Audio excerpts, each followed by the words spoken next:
Vietnam dibuat pusing, 3 kabar buruk hampir Vietnam jelang jumpa Indonesia di partai final Piala AFF U23 2023. Indonesia dan Vietnam sudah dipastikan melaju ke partai final Piala AFF U23 2023 setelah mengalahkan masing-masing lawannya di semifinal. Vietnam lebih dulu lolos usai membantai Malaysia 4-1, lalu disusul Indonesia yang membantai Thailand 3-1.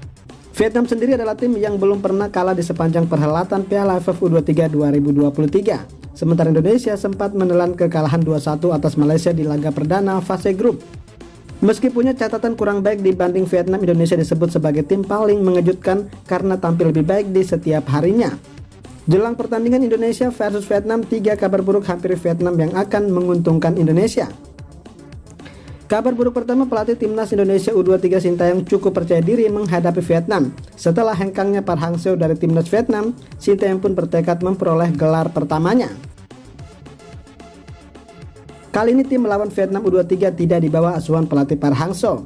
Tim Indonesia masih terus berkembang dari hari ke hari, jadi akan sangat bahagia jika saya mendapatkan gelar pertama, kata Sintayong.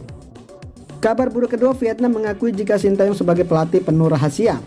Mereka belum tahu strategi apa yang akan diterapkan saat jumpa mereka, namun yang pasti Indonesia adalah tim yang hebat yang punya pemain dengan kekuatan fisik yang tangguh.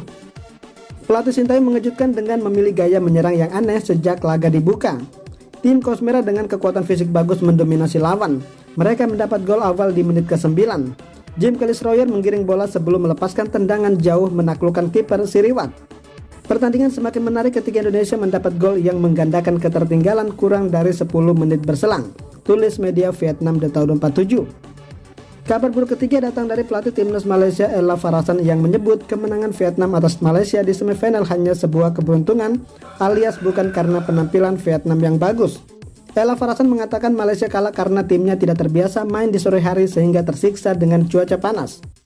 Pada 2 pertandingan sebelumnya kami bermain pada malam hari hingga para pemain tidak bisa beradaptasi dengan suhu panas di sore hari. Saya membutuhkan perubahan di tengah-tengah untuk menghadapi perubahan di Vietnam. Para pemain saya punya kualitas tapi tidak bermain secara reguler. Kami perlu menunggu dan melihat apa yang bisa mereka lakukan di masa depan, kata Ella Farasan. Akhirnya itulah 3 kabar buruk Vietnam jelang jumpa Indonesia. Bagaimana menurut kalian?